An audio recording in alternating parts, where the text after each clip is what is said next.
Hello， 大家好，我是小明。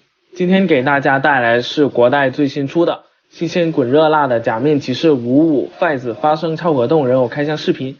相信大家对发生超果冻已经不陌生了，上次的极狐霸牛可以说是低端可动的神了。这次的55会延续上一次的优秀表现吗？我们马上开始今天的视频吧。包装方面还是卡盒的包装，这次我是在讯和行的官店买的，现货价是78块钱，比简易版的变声器还要便宜好多。盒子后面也有着声音部分的介绍，也是有3段音效，比简易版腰带还多一段，笑死。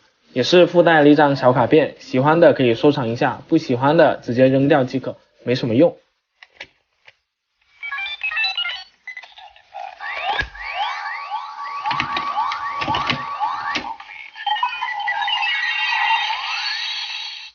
首先看看主体，这次的主体身材比例比较匀称，但是头雕我觉得是做小了，稍微大一点点的话，估计比例就会更加的好看，直接给到9分。主体是消光黑色，漆面非常平滑细腻，银色跟红色漆面的表现也是很到位的，当然也有透色的地方，上色不到位的情况存在啊。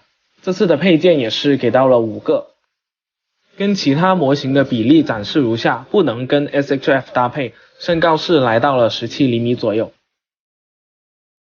头雕的表现非常传神，也是透明复眼，复眼的纹路也有进行还原，颜色偏金黄色多一点，要是再橙色一点的话就会更上一层楼了。头雕做的也是比较锐利，2个天线稍微有点短跟钝了，也是要照顾我们的小朋友，所以是不会用到硬塑料的。头顶的银色部分是偷掉了，脖子的光子血液也有还原，但是后面的就透色了。胸甲的银色涂装看得我流鼻血了，很光滑，几乎看不到一点瑕疵，可惜没有做出展开结构啊。背面的光子血液跟银色也是有涂到一半的，剩下的呢就脱掉了。左边腋下这里是有个水口的，腹部的光子血液涂装也到位，腹部这里好像是腹肌还是皮套褶皱，这里我就分不出来了。肩甲是独立分件，有一定的可动，但是不多，把玩过程中小心崩飞肩甲。肩甲的涂装是全覆盖的，没有进行透色。手臂的光子血液没有透色，涂装还可以。手肘这里有一段平转关节，代替了大臂的平转。小臂的细节还原很到位，有纹路，但是手型部分就是通用的了，非常可惜。55的手也是非常经典的。腰带部分则是要装上相机全套以及未展开的手电筒。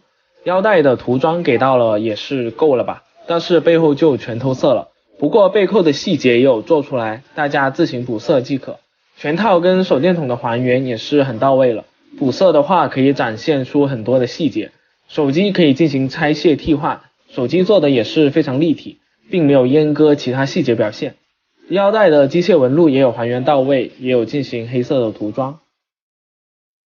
最后就是2条大长腿了，黑色漆面看起来太赏心悦目了，其他涂装没啥瑕疵，装手电筒的地方也给到了红色涂装，但是细节分色就需要我们自行补色了。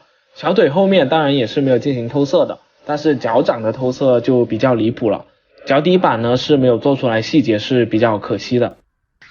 我们来看一下可动吧，对于低端可动人偶来说是够用的了。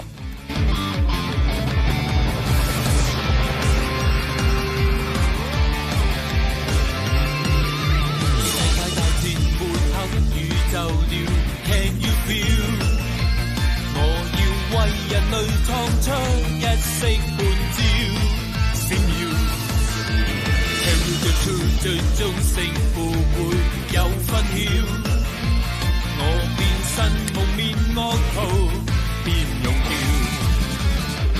狂風掃落。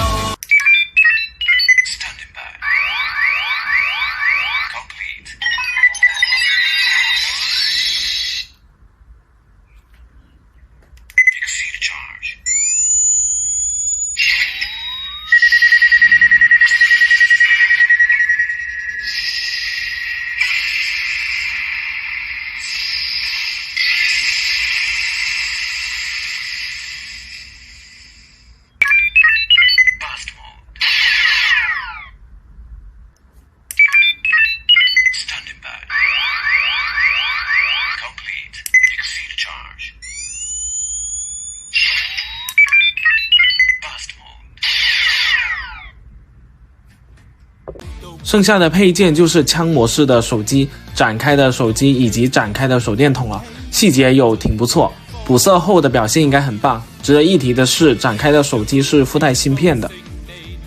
最后来总结一下吧，这款555的发声超可动，喜欢的赶紧冲！